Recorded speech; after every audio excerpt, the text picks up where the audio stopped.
Hey, how's it going? Welcome to the Football Diary podcast. Some big games at the top of the Premier League this week. I'm not talking about Man City versus Chelsea, which you might have predicted when you looked at the fixture list. It's actually Bournemouth, Nottingham Forest, which really catches everybody's attention this game week, doesn't it? 5-0 to the Cherries against Forest takes the headline this week, without doubt. We will talk about City, Chelsea, and also our weekly Ange Postecoglou breakdown to see where he's at the moment. But let's jump right in. I've got Myles and Dave with me today. And just really give some more praise to Bournemouth. Like we haven't done enough already after their Newcastle win. This was another level. And it was a test for Forest, I think, to see how they were going to get on Myles. And you know, it's a real tough team in a real rich vein of form. But 5-0 to Bournemouth. Did that flatter them, do you think? That was an incredible result. Definitely didn't see a 5-0 on the cards in this game, really. And I don't think I would say...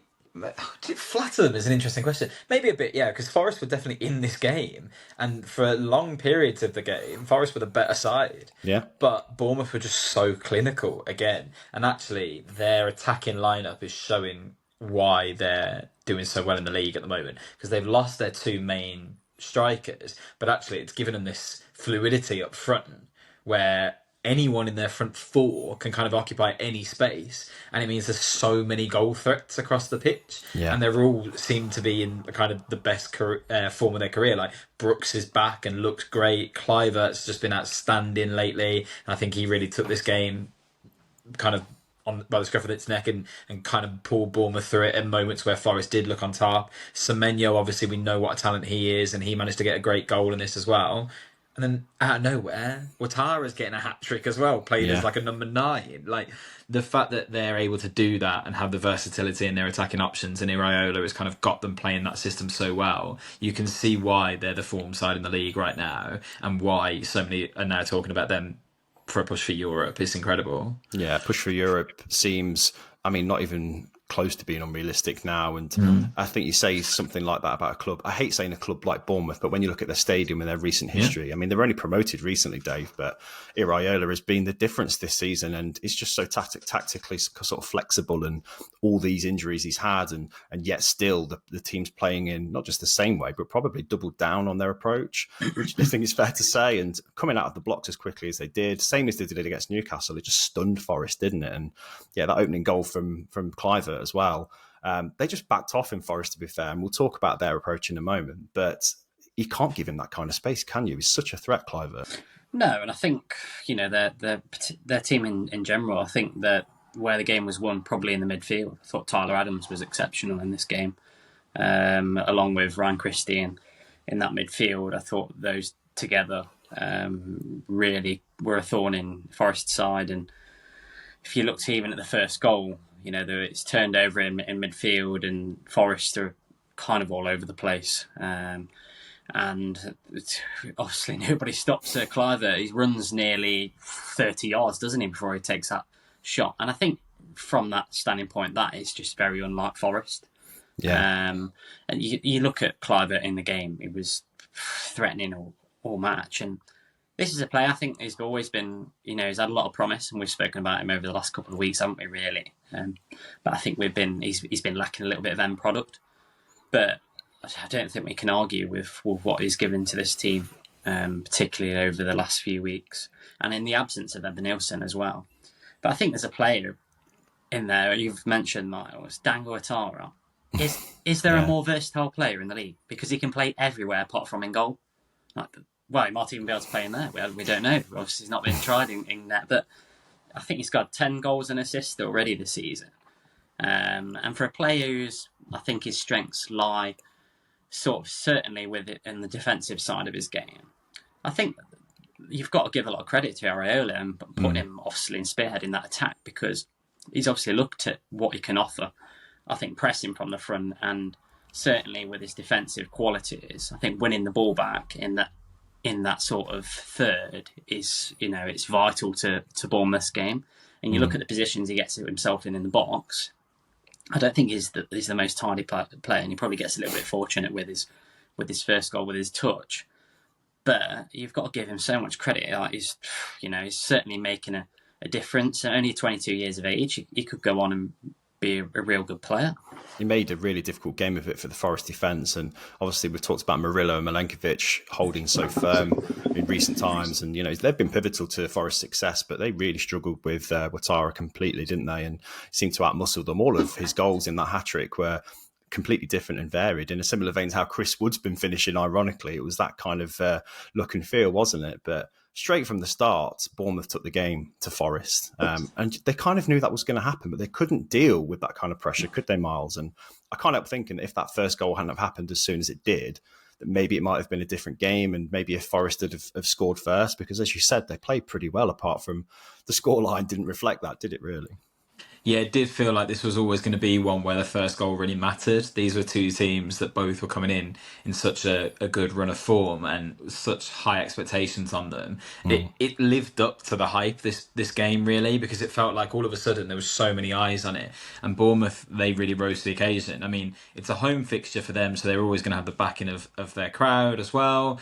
And I think the result against Newcastle would have been so big for them going into this one that, yes, starting the game in that manner and getting the goal early, it did seem to really lift their spirits, and it meant that they were able to withhold the pressure that Forest were putting on them, because very often you see Forest being the team that are really effective on the counter-attack and going at other teams, and actually Bournemouth really exploited that themselves in this game. They managed to get wide players really high and advanced up the pitch really quickly, and their sort of understanding of how to work together was really key. I mean, it was disallowed in the end. The Kluivert scored one of the best goals I've seen this season with that little great intricate play. I think it was with Ouattara, wasn't it? It's just fantastic, the confidence that these players are playing with. And I think when you look at, Forest had more attempts on goal. There's a really even possession split, which we're not really used to seeing with Forest. Normally they let a lot more of the ball go. But Bournemouth seemed to encourage them on a little bit more to try and occupy the spaces behind them, because we're not really used to seeing Forest defend in that way. So it's very clever from them. What could Forest have done differently then, Dave, do you reckon? Because, again, they've been out-forested here by Bournemouth with a very similar approach to what they've been dishing out all season. So how do you stop something that you're so good at doing yourselves? What could Forest have done differently, do you think? I think they had poor control of the game at times. I know you mentioned there is a 50-50 split, but if you look at their passing accuracy throughout this game, they let too many loose balls go, and Bournemouth took full advantage of that. I think they are probably, like you say, obviously Ryan Yates started this game. I think if you have another midfielder in there with a little bit more control alongside Anderson, I think that probably would have helped them a little bit. Obviously, they're missing a few players still, due to fitness or injuries at the moment as well. So that's not helping them. I just think they were restricted to long-range efforts as well. There wasn't many chances I can recall of that. I think Milenkovic had a good opportunity from a corner, but I can't think of many where they threatened Bournemouth's goal from close range. Alango looked the most lively and the most, most lively player to look like he was going to go and do something. But other than that, they struggled, and I think that the loss of obviously not of Hudson-Odoi, I think that was a big loss for them, to be honest, because obviously Jota Silva, I think, played instead of him, didn't he? And they don't quite carry the same sort of threat they do when he's in the team, and I think that might have potentially pegged Bournemouth back. I don't think they probably would have overcommitted as much as they did at times had they had that other attacker on the other flank. And I think Alanga certainly did that at times, but I don't think they threatened anywhere near as much as they would have liked. I don't think this is a huge, obviously, a huge loss for them. I think obviously over the next few games, I think they've got a couple of difficult games. Brighton at home next, which obviously is a massive game for them. Then Fulham away, but after that there's a tricky run. I think Newcastle, Arsenal and City, so it doesn't get any easier, but you'd like to see them obviously recover. I think the next game is massive for them. Last word on Forest then, Myles. We've had mostly positive interactions with Forest fans on here, but there are some ones that really don't like what Nuno Espirito Santo's bringing to Forest in terms of playing style. So I'll read a comment that we had recently on our YouTube community. It reads, "This is what happens when you have a terrible coach, blind to the player's fitness. Told you this was coming, burnt out all our starters. Well done, Nuno." What do you make of that? It's harsh, isn't it? I mean, there was five. He brought 5 subs on in this game as well. You're rotating the squad the best you can, but they obviously need depth in some key areas. They're aware of that. It looks like they're going to try and be quite active in the market in this last week. There's been a lot of players that they're looking at, and they're performing well above what we expected this season. Still, even with this result, I think it's only natural that every now and again you're going to have games where you get real challenge. Let's not forget. Look at Bournemouth's record this season against all of the top teams in the league. They've been fantastic in them. So I wouldn't be too disheartened if I was a Forest fan from this result, as long as they bounce back quickly. This Brighton game now is huge, because that's a game where they really can get themselves back on the horse and get a win, and Nuno will show what he can get this team up for. Because what you don't want is, and we've seen it before, not to say that they're similar sides, but do you remember back in the day when Hull were in the top 4 for ages in a season? Yeah. You knew that there was limitations to the squad, and when it started going wrong, it really went wrong, and then they dropped right off. You don't want to see that with Forest, and actually I think there is the blueprint there for them actually to sustain this. But all of a sudden, City and Newcastle are only 3 points behind them, and then it gets a bit of a tougher conversation. So they have to go and beat Brighton now, because that shows, no, that was 1 week, it was one result, we're fine, we're going to keep going. If they lose again in their next game, then the whole conversation of, Forest is slipping back down starts, and that shouldn't be what happens now. Yeah, they probably still need a striker. I think there's they're talking about their interest in Visser, aren't they? Yeah, Cunha, which is crazy. The amount of money that they would have to put down to get Matheus Cunha in. I mean, it'd be excellent. It's a great sign of intent. They did it with Gibbs White, where if you want to be that club, you've got to go and look at the teams slightly below you or even further below you in the league. Take their best players. So if you're looking at Visser and you're looking at Cunha, I think that shows you where Forest's ambitions are. They don't want this to be a one-off season where they're doing well. They want this to be sustained success. Yeah. And they've got everything there to make that happen, really. I mean, they're just bringing in Edu as well. They've changed the kind of structure around the club as well. I think it's an excellent idea. We'll just see if they get it done. Yeah, the first seed of doubts, really, isn't it, for Forest this season after such an incredible run? And obviously the gap between them in third and Bournemouth in 7th now is, 4 points? It's tight in the top 4. And in between those two teams are our next clubs, Man City and Chelsea. And the top 4 is wide open with those two teams very much in the picture too. But Man City back to some kind of form, winning 3-1 against Chelsea in this game, with Foden scoring his 4th game in the league in a row. So some shoots of positivity for City after their thrashing against PSG in the Champions League. Their collapse was as hilarious as it was surprising in some ways, wasn't it? But back on form in the Premier League for Man City, and a couple of new signings to talk of as well. So where do we start then, Myles? Let's look at the kind of positives for them first of all. Obviously, Marmoush was making his debut too, was a different kind of threat for them down the left. Let's talk about him first. What did you make of his performance? Yeah, he looked excellent, didn't he? Really exciting player. I mean, he's shown it in the Bundesliga. He just wants to get forward. He wants to get himself direct attempts on goal. He's really creative as well. He's got a lot of pace. I think he could be a really, really exciting player for the league. It feels like City have kind of been looking for their regen wingers for quite a while now. Brought in Savinho, brought in Doku, and it looks like they're looking at where can we get the old Sterling back, or the Sane back, or the Mahrez back. Marmoush, he looks a player. I think he could be one that really lights the league up. And actually, when City are trying to get themselves back on the horse and get themselves back into the top 4, that's the sort of attacking intent they needed. And actually, it seemed to bring the best out in Haaland as well, because it gave defenders something else to think about. I think you could argue a lot of their attacking players have been really ineffective this season. I mean, Foden's coming into a really good run of form now, which is important.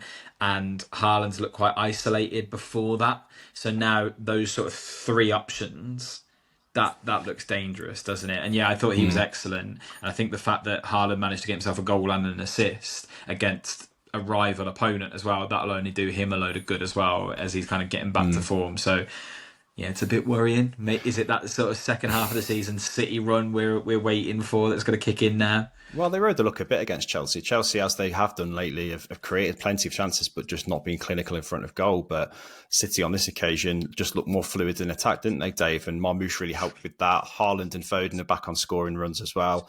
I think Josko Guardiola's looking like a really attacking, potent weapon for them too. when he gets forward, it's just a surprise to see this hulking bearded guy coming at you that I think teams just don't know how to deal with him. But he wasn't played anywhere near the defence. He was played a bit more advanced. But in defence, obviously, they had a new signing there as well, Dave. Do you want to talk about Khusanov's debut? How will he feel after he basically gifted Chelsea the first goal? Oh, nightmare of the first 10 minutes or so, wasn't it? I don't think anyone could imagine it had gone that badly. And I think there were a few, Gary Neville was mentioned, he, wanted to cry for him. I'm sure he didn't, being a United fan. But, it was difficult to watch, actually, because you could see he was clearly uncomfortable, I think, with the occasion as well. And I think thrown in straight from the start. A young lad as well. I just question that. I honestly don't know what Pep was thinking. He obviously said after the game as well that he doesn't speak any English. So you're wondering what the communication is like, between that back line and his peers. It must be almost non-existent. So yeah, it was a struggle to watch, particularly obviously he made 4 or 5, didn't he, errors within that first 10 minutes. Yeah, obviously turned the ball over a few times. Gave Chelsea obviously the first goal essentially, gave them a couple of other opportunities. And that really they really had the bit between the teeth and that from that start. And you mentioned there about Chelsea, ruin their missed opportunities. They certainly will be, because they arguably could have been 2 or 3 ahead, to be honest, if we're being honest. Well, Chelsea wasteful, but also at the back, their goalkeeping situation, Myles. I mean, how many goalkeepers are there on their books now? Like 6 or 7 or something? Or is it more than that? Who knows? But Robert Sanchez is the kind of number 1 at the moment. But his decision-making in this game, every time there was an attack from City, he was just in no man's land. He couldn't decide whether to come out and commit or to stay on his line. Obviously, that was completely exploited by City too. It was a shambles, wasn't it? And it's not the first time this season either. Yeah, he looks so shaky, doesn't he? And Maresca made this comment about, he's had, 3 or 4 errors that have led directly to goals this season, but he's saved more goals than that for us. Well, yeah, that's his job. It doesn't really balance out that way. You don't want the errors, because you can get goalkeepers that do both. I think it's really interesting. I mean, if only they had the world's most expensive goalkeeper ever on their books. I mean, he's over at Bournemouth, Kepa, looking like the player that they signed in the first place. And meanwhile, they've got Sanchez there, and then there's talk of looking at Kobel at Dortmund and still trying to reinforce that goalkeeper position, despite having, like you say, I think 8 on the books now, I think they've got. Yeah. It's crazy. But Sanchez can't be the best of them. I really don't think he is. I think he's a really poor goalkeeper, to be honest. He never looks confident. He doesn't look like he's someone that commands his box well. His positional sense is clearly really poor. I'm not sure what he brings to this team. It's a shame, because at Brighton he looked fantastic for a while. But that move, it just feels like it's never really worked out. Yeah. I'm going to kind of, before we go for a break, Dave, just have a look at the top 4 picture. And I know this changes weekly. So for this week, what are your feelings about the top 4 teams, Dave, and who might stick there? Clearly, Forest kind of hold the advantage, really, in 3rd, City in 4th, Newcastle in 5th, Chelsea in 6th, Bournemouth in 7th, and Villa in 8th. Like, which 2 teams are the most likely to kind of maintain some kind of progress towards the top 4 at the minute? I mean, before the Bournemouth game last week, I think Newcastle, for me, were probably the team that you were looking at, probably say they're the favourites to go and definitely get into that top 4 position. But I mean, Bournemouth keep surprising people, don't they? Obviously beat Forest, put them to the sword this week, and you're wondering whether they can go from strength to strength and end up actually, really surprising people. I do think Newcastle will get top 4. I just think their squad is really good. I think particularly their midfield. You look at it, and Isak is, he's just sensational, isn't he? So I certainly think they'll be in the top 4, along with probably City. It's looking like that'll probably be the case. You're saying Forest are going to slide then, Dave? That's controversial for this channel. I don't like to say that, because it would be great to see that, and I think it'd be a great story. Yeah. But you look at the run that I think Forest have got over the next few games now, you do worry a little bit for them. I think if, as well, I can see the reason of why they wanted to go and get a striker, because you look at 1 year since he's come back from that injury, he doesn't quite look the same player that he was beforehand. So I think it makes a lot of sense going for someone like Vissa, who can kind of, scored the goals when Chris Wood, obviously, if he starts struggling, goes on a little bit of a barren run, he can come in. And it definitely suits Forest's game as well. But I just think they will. I just think, especially that those Marmoush definitely has rejuvenated that side. Myles mentions there. He's very similar in ilk to Mahrez, and a player I think they've missed massively since they let him go. Just gives them that unpredictability. Yeah, I think top four for me. I can't see Forest letting it slip to that degree. I really can't. I think they've got a pretty settled team, and I honestly think Newcastle will join them in the top four. I'm not sure who will be above whom, but yeah, that's my top four predictions. Myles, you were saying no City? No City. I think they'll get fifth. I think they've still got Champions League, and I think they'll go aggressively for that. They've got to obviously get their next game in the bag first. Yeah, got to beat Bruges first. Exactly. Yeah, no. I'll be honest. I'm going to say City will finish second this season. Oh wow, okay. Yeah, quite a recovery. I think they'll just go on now. They've got Arsenal next, haven't they? And if they beat Arsenal, are they 6 points behind Arsenal? No, they are now, yeah. So all of a sudden that cuts that to 3. I think City, I can see City coming second this year still. It's so tight that it's annoying. I really want to say I think Forest will finish top 4 as well. But it's so tight now. And like Dave says, they've still got to play City, Arsenal, Newcastle in a row, is it? Is it? I think they have, yeah. Or at least they've still got to play Newcastle, them. Arsenal, City. Yeah. Yeah. Although Arsenal and City, they're playing at home, so you never know at the City ground. So feasibly, with the way Forest have played this season, they could get 9 points from that. They could get no points from that. It's so unpredictable because their form tells me, yeah, of course they can give anyone a game, but you kind of automatically assume that they're not going to win those games. And then, like Dave said earlier, so City are on 41 points in 4th, Bournemouth are on 40 in 7th. I mean, Villa are only 4 points off them. I don't think we're going to get 4th. The good thing is, we're probably talking about top 5 this year. Yeah, I think so. Yeah. So I can see a world where it's Liverpool, City, Arsenal, Newcastle, Forest. Definitely. Yeah. I just kind of hope Villa sneak in there somehow, but probably won't at the moment. Ange Postecoglou is under pressure. How many weeks are we going to have to say this for before something changes, guys? They lost 2-1 to Leicester at home. Struggling Leicester, have lost, 6 in a row, 7 in a row up to that point. Really in bad form. And actually took the lead as well, Tottenham, and still threw it away. All the optics of this season are not getting any better for Postecoglou, are they? And again, his post-match interviews are just looking more and more downbeat. So you're surprised Myles is still in a job. I think you said that back in December. Like, what's he still doing there? What does he need to do to kind of lose his job? Nobody likes to see that, obviously, before we get flippant about it. But is that going to be the change that Spurs actually go for, do you think, now, after this result? Or is Ange going to bite the bullet and go, yeah, we need to change the way we're playing? I'm not surprised he's still in the job, because if you remember what I said was, at the start of the season, I thought we'd be gone by Christmas. When that was clear that they weren't going to do that, the most Spurs thing to do was wait till the end of the January window and then sack him. So he'll get at least another week. Or they'll get rid of him right at the end of this week, not bring anyone in until February, and then they don't have to spend any more money in January. It is crazy that they've not done more in the market this month. They brought a goalkeeper in because they literally had to. How have you not gone and got a centre-back? Even a loan deal. Like, we're going to talk about Villa in a bit, and they're kind of search for a centre-back. There's clearly players available that you could go and get without having to spend lots of money on it. The fact that they're not doing that is mental, and it tells me that they're not prepared to give Ange the backing right now because they don't trust him, because it's not working for him. So I think he'll either go this week or next. Spurs fans, though, they're pretty vocal about that, whose fault it is. I don't think they're actually blaming Ange as much as they are blaming Daniel Levy and the leadership of the whole club. Because how many managers? How many managers have they had in recent times? How many trophies have they won? It's been such a barren run for them. So there's only so much blame you can place at Postecoglou's door. And I think the injury crisis has been the biggest one in the league, hasn't it, this season? And it's difficult to replace that when you're playing a certain way. But there's an element of stubbornness there that just won't give for him. So what's going to give? You know? Do you know that statistically it's not the worst injury crisis in the league? Who's this then at the moment then? Brighton and Villa both have more players to miss games this season than Spurs.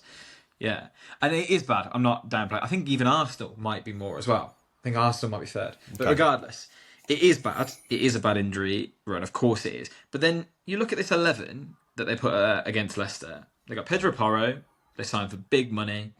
A very good fullback, highly rated.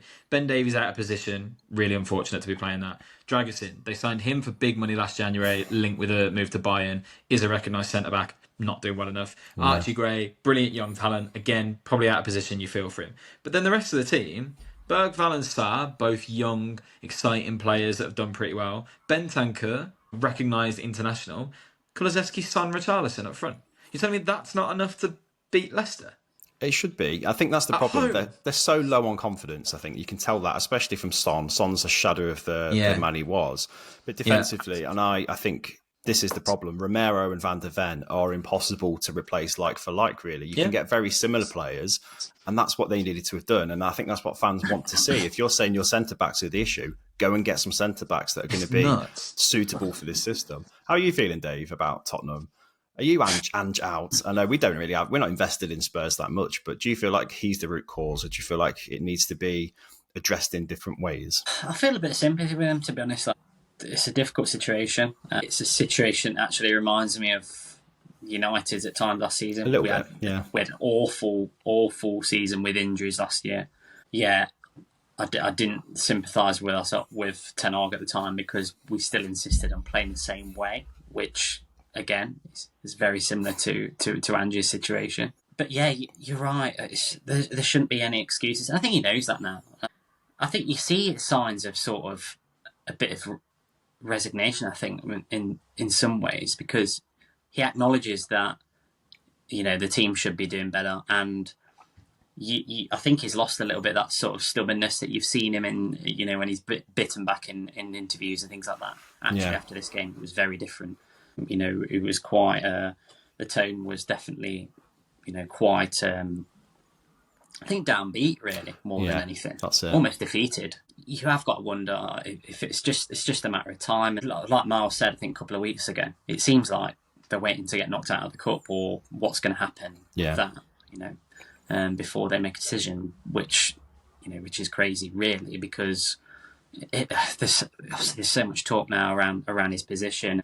You just wonder how much worse it can get. I mean, it's not. They're not going to get relegated. But what are they?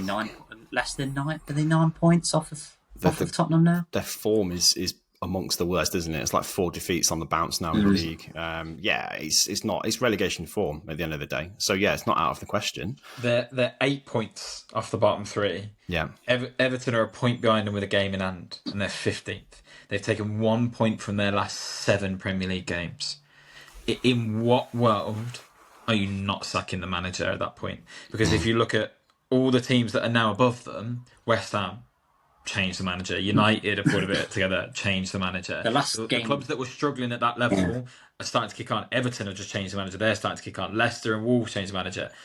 What is it going to take for Spurs? Because Tottenham are 15th after 23 games and are 8 points off the bottom 3.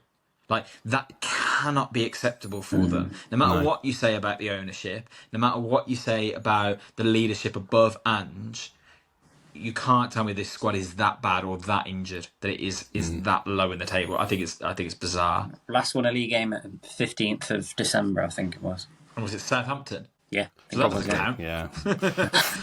It's a shocking run. Sorry, it's worrying for Spurs fans because it's another false dawn. And again, as United fans, we can relate to that feeling of maybe this is the year we turn it around. And like Ange said, maybe this is the year he wins a trophy for them. But who knows? If they stay in the cup competitions, I think he'll probably stay in a job. And that's a sad way of looking at it too, because their league form is dire.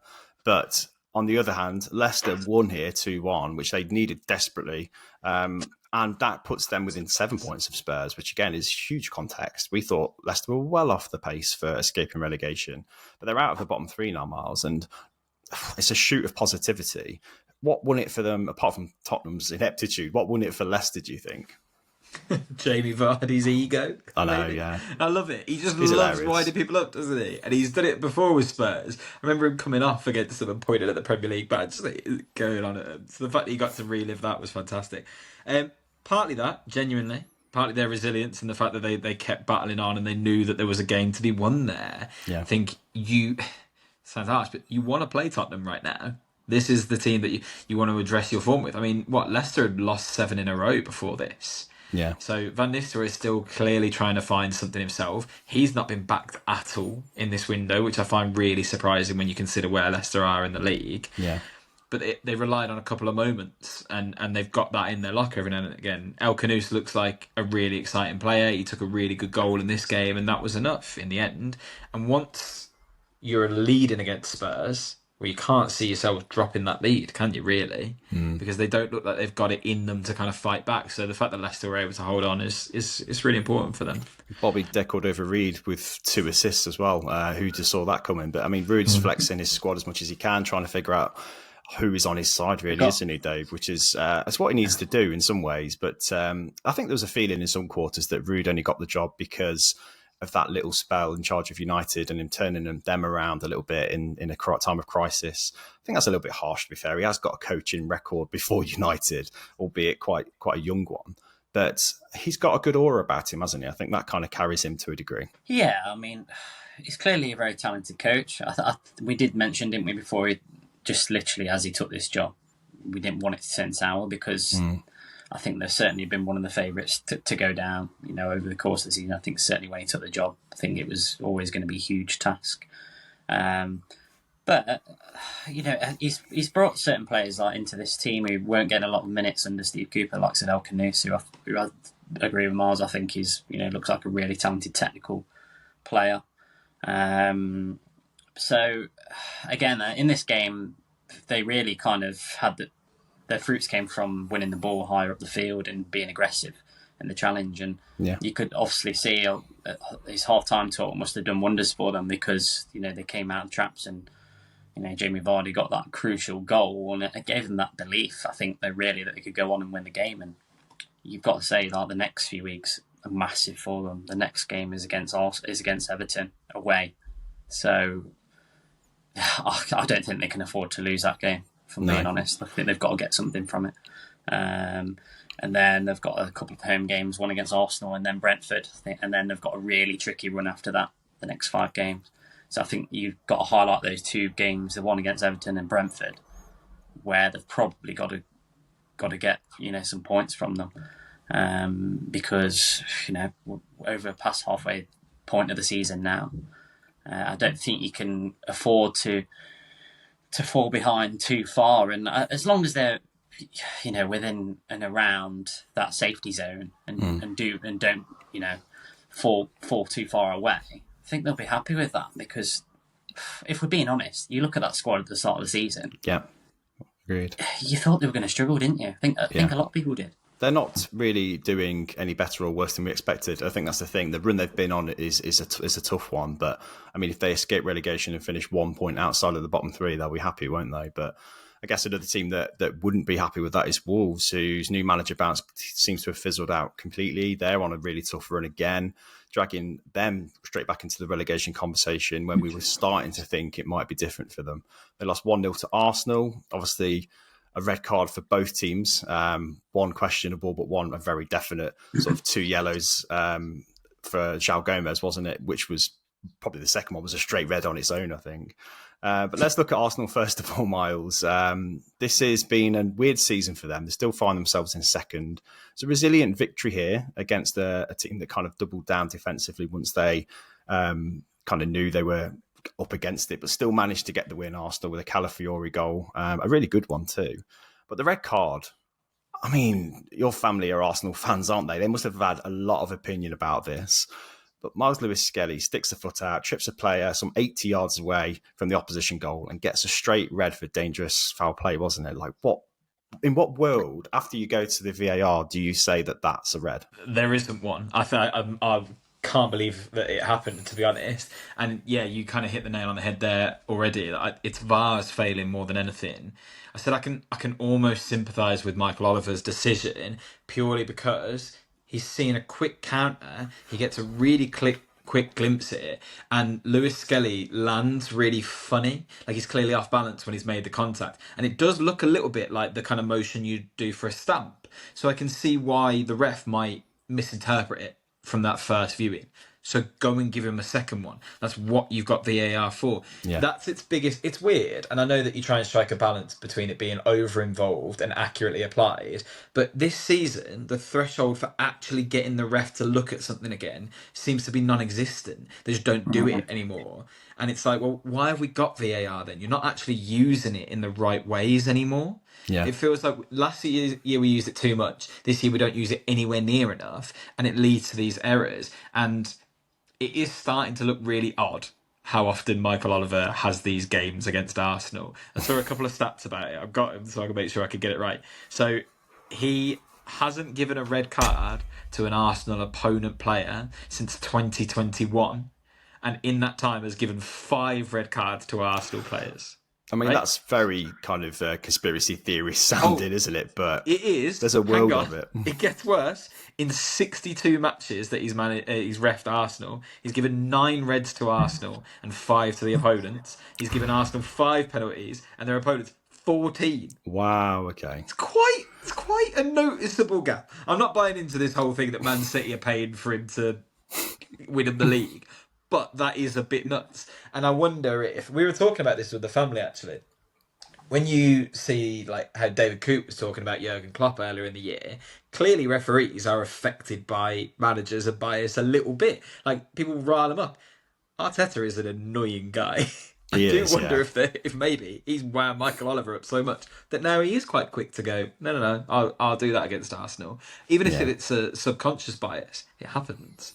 I thought it was nuts. It was never a red card. And the fact that Gomez got a yellow for his challenge tells you it wasn't a red card. It was worse. It's way worse. Yeah. On Arsenal, Dave, obviously still in there, still fighting for second. But for Wolves, you could see that Vitor Pereira was absolutely fuming with João Gomez in his second yellow. Like, he was already on a yellow for kicking the ball away. Like, come on. At least there's consistency there, and he did get a yellow for that, because that's been another contentious issue too, giving a yellow for kicking the ball away. Did you see that, by the way, quickly? Did you see that while he was booking him, Trossard went over and was like, yeah, he did that to me earlier in the season too. Never forgets, but it's a fair point, to be fair. But he was fuming with João Gomez for going in for that challenge when he was already on the yellow, and rightly so. Wolves are struggling of late, aren't they? It's looking like, again, they're slipping into some kind of run of bad form. They need investment badly too. Manager after manager have said they've not had the investment they need, and is this another one who's going to be frustrated by that? It's looking a bit bleak for them. I don't buy that they've not had investment. Like, they did bring players in obviously in the transfer window in the summer. Obviously, the likes of Andre, he's a really talented player. We forget about how many good players there are in this side. I just think there is a little bit of speculation around a couple of them as well. Aitnor has been linked with a move away, as has Matheus Cunha. It can't be easy, I think, especially it probably takes a little bit of the focus off some of the players when they're preparing for games. I think with the situation they're in, it must be even more difficult.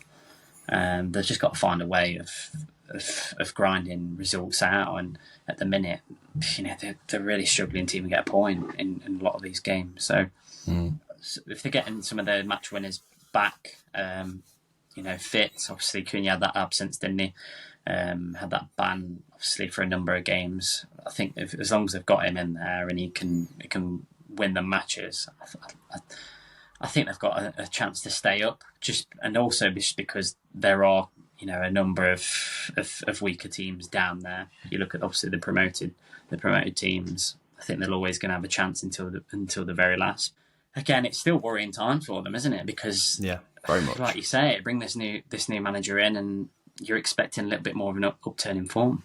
Let's talk about Villa, shall we, Myles? 1-1 against West Ham, which must be frustrating, first of all.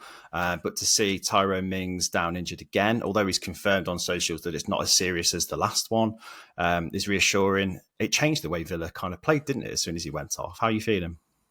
Yeah, a little frustrated at the lack of activity in that particular area of the pitch again, but it looks like that's stepping up a bit of interest today in particular as a result of this game. But you don't want to lose someone like Mings because he's just coming back into the team. He's such a leader and he's trying to play himself back into form. You can see what he brings to this side.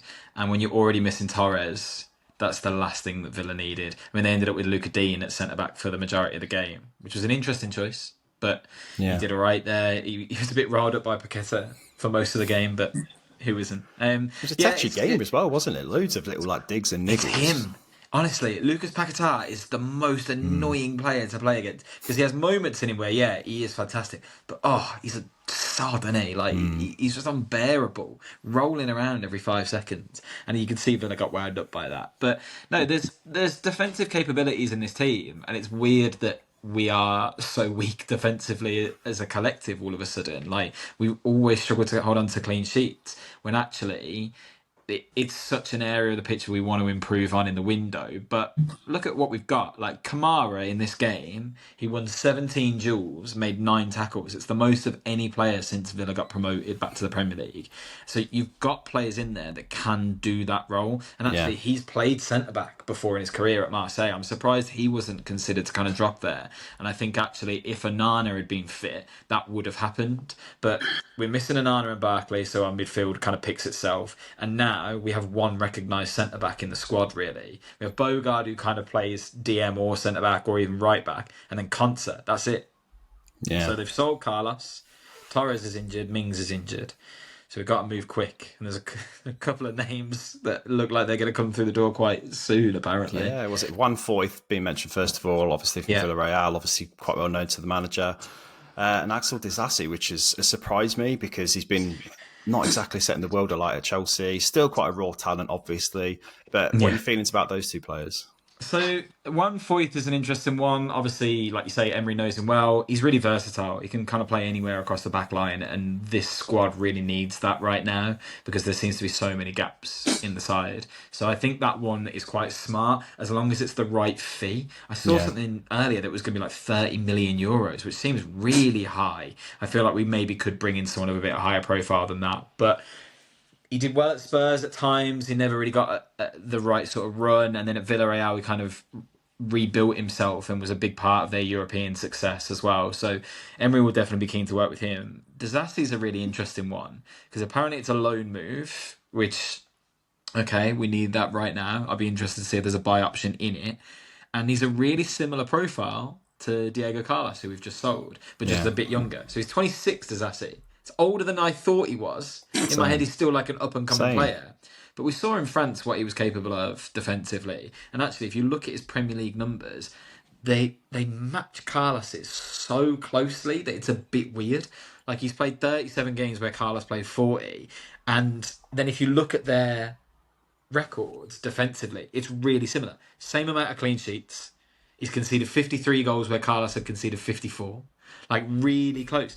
Similar amount of blocks, one interception between a few more tackles. They're really similar profiles. The only thing that Disasi has a bit better at the moment is he wins more aerial duels, which is something you really need to see at Villa at the moment, and his passing range is better, and he goes forward more. So that's a real typical trait of an Emery defender. So actually, I wonder if it makes a lot of sense. He has the physicality that Carlos had, but he's better and more confident on the ball. I'll take that, to be honest. He's a bit quicker as well, I think. Yeah, he's a goal threat as well. Key. Yeah. I think he's scored 7 goals at Monaco and he's already got 6 at Chelsea. Like he will get you some goals from set pieces, and we've done quite well out of set pieces this year. I think only Arsenal have scored more goals from them. So it's a funny one because I think we've seen the best and worst of him at Chelsea, and he's struggled to get into the team this year. But if you can get the player out of him that we've seen previous in his career, it makes a lot of sense for Emery. So we'll see. I'm not going to write him off yet. No, nobody's writing him off. But you just want to see. Dave's laughing at him. I know he is. No, I think when you play a high line, as Spurs have found out, you need some recovery pace there as well, which Diego Carlos just did not have. So you're looking for that, I think, first and foremost, but just some quality in there to keep you ticking over. And you've got some big games coming up, so see how it goes. And the right attitude too, which is where I'll move on to next, Dave. Ruben Amorim knows a lot about the right attitude, doesn't he? And from the sounds of it, he'd rather play the goalkeeping coach on the bench than Marcus Rashford right now. Let's talk about the Rashford conversation, shall we? Because he's not getting a look in anytime soon at United, is he? And his future looks completely uncertain. Obviously, the window's still open. I can't see him playing for United much, if at all, again in the future, as long as Amorim's there. Can you? You can't imagine he'll play again after the comments that he's made, to be honest. Yeah. And, I've seen a lot of, fans obviously moaning about saying it's harsh, some of the comments that he's made, etc. But I mean, this must be a player that's honestly at the very lowest it could be in terms of, your response, I think, because it's almost like he's challenged him since he's come in. Some of the comments he's made in public about his efforts in training, about his character and his mentality, and you almost want a response from the player, and it seems like he's not giving him anything at all. I think he's almost got fed up, hasn't he, of being asked by journalists about Marcus Rashford. I think with how blunt and direct he's been this time around, he'll be hoping that will put an end to them asking what's happening, because clearly the club are working on getting him a move away, whether that's temporary on via a loan, which seems like the most likely case because of the wages that he's on and the affordability of him. So you can only imagine that's around the corner, and it'll be a matter of who, not if, because I think he's looking. There's all these words, all these murmurs coming out that he wants to join Barcelona. But if he honestly wants to, get back into that England squad, is that the right option for him? Because first and foremost, you want to be in an environment where you're able to play. Rashford's able to play at the right level. He's got the right platform to perform. But also he's going to get the opportunity and be playing week in, week out.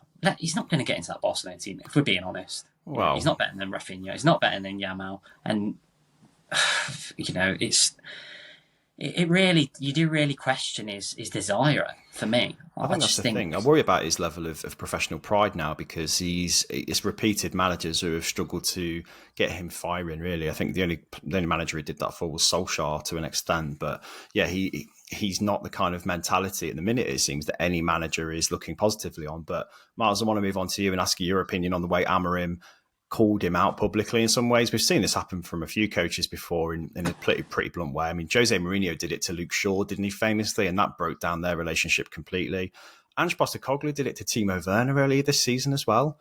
And it always surprises me to see that. So there's a history of it. Obviously, Jadon Sancho and Erik ten Hag didn't end well either. So how do you see this one playing out? Has Amorim done the right thing? I think some fans want to hear that if they know a player's just not pulling their weight. But is that the right way to go about it, do you think?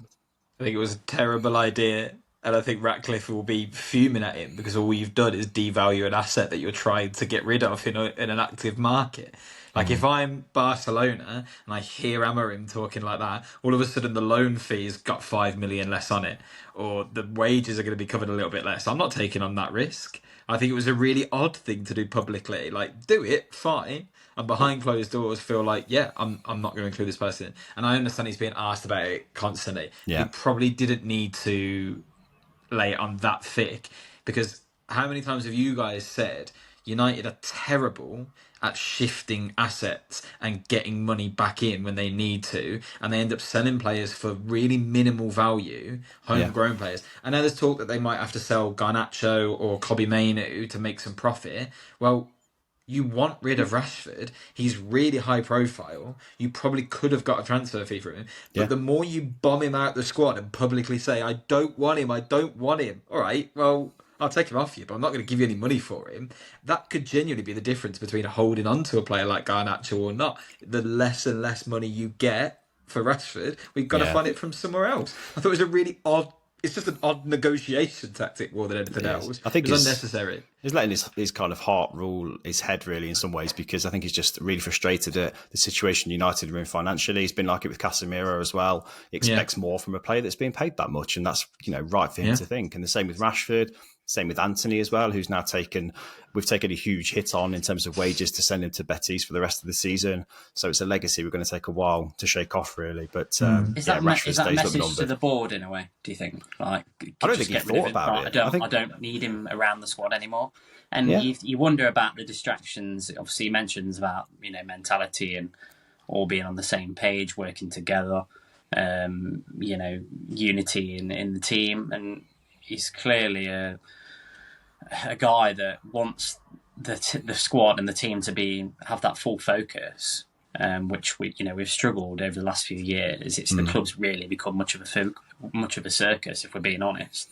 Do you think that's why he wants these distractions put to bed and moved on? If we're being honest, there's no secret that he wants to get rid of Rashford. He's not been in how many of the matchday squads for a number of weeks now.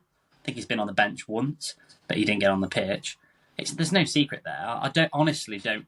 I understand what Myles is saying, but I don't think it'll have much of a bearing on it. I'll honestly be very surprised if even any of these clubs are offering more than 30% to cover his wages if they're willing to take him on loan with the astronomical sort of figure that he's on. There's a difference, though, of a player not being in a manager's plans because tactically he doesn't fit them. And I think you can clearly see with what Amorim wants to do, Rashford's not the right player for that system. Fine. But he still holds a value. Yeah. If you then go out and say, look, do you know what? Tactically, he's not the player for me right now. And he's an excellent footballer. And I would love to have found a way to accommodate him. But right now, I want to focus on this system. He still holds a value at that point. But if you go out and then say, oh, no, I'm not having him because he doesn't work hard. Well, now you're presenting a risk to his next employer. And you say, like, is it him sending a message to the board? He's done that a few times already. And he ain't been there that long. So I think it's quite risky doing that so early. And okay, what do you hold more weight to? Sending the message to the board or getting the money in to actually build your team that you want? Because at the end of the day, it's the board that's going to okay the signings that Amorim wants. So if he devalues their current assets, why am I going to give you another one? I think it's just... To me, it screams of a bit of naivety at what Man United is. Like, he's quite a young manager. It's the biggest club he's been at, with no disrespect to Sporting, and it is a really different job. You aren't going to completely control this club as Man United manager because you're not Ferguson. It's not the same as being at Sporting. You have to understand that you probably do have to appease a few other people. I'm not saying pick him, fine. I think they will back him with his selection ideas. But then be careful of what you're actually asking for, because all of a sudden this free hit of a season might become too damaging if you're also then slandering your players in the press, getting no money in the market, not being wise with your decisions when it comes to picking teams, and your results drop off. Like this result, come on, it flattered them. They were terrible in this game again. Let's not get carried away by the fact that United won one game. They were awful. I think Aaron's just got to be a little bit more careful, personally. There's no danger of me and Dave getting carried away about any victories from Man United so far this season. We'll park that there. But that's all we've got time for on the pod for this week. Big week ahead, Myles, for you guys. I mean, home game against Celtic in the Champions League, first of all, is mega. And then a trip to Molineux next weekend. So, it's a tasty one. How are you feeling? A little nervous. The Monaco game really, really annoyed me. Yeah, because it's in your hands to get that top 8, and then just out of nowhere we put in one of the worst performances we've had in Europe. It was just so flat and just didn't really mean anything. So that was frustrating. And then we always struggle coming off the back of a European game with the Premier League because the squad's looking really thin at the moment. We've had so many injuries. The last thing you want to do is give Wolves the lift that they need right now as well. So it's going to be a scary week. I'd like to say we're going to see 2 wins, get top 8 in the Champions League and put ourselves back in the top 4 conversation for next year, but who knows? That's what it should be by the end of this week. But at least you're talking in them kind of circles. Me and Dave have got a tasty Europa League game to look forward to, haven't we? And hey, listen, you're doing all right in that. Well, it might be the only route to any kind of Champions League football or any European football. If you win the Europa League this year, you've done very, very well. Yeah, we'll hold on to that and see how it goes. But again, optimism's pretty short supply for us at the minute, isn't it, Dave? But how are you feeling about, is it Crystal Palace we've got next game next week, Dave? Anything could happen. That's the thing, isn't it? You don't know what to expect from this United team. Another SA knee slide. Yeah. Oh, that was bizarre, wasn't it? Yeah, you 2-1 down and you can't blame him though. On his debut, though, he's a young lad. Personally, I get it. Your emotions take over. Yeah. Not quite the occasion for a knee slide, but let's knee slide out here, guys. Thank you for watching this week. Thank you for listening. As always, please do follow us on socials. We're on TikTok, we're on Blue Sky, and obviously subscribe right here on YouTube. Until next week, guys, pleasure talking. See you later. Thanks.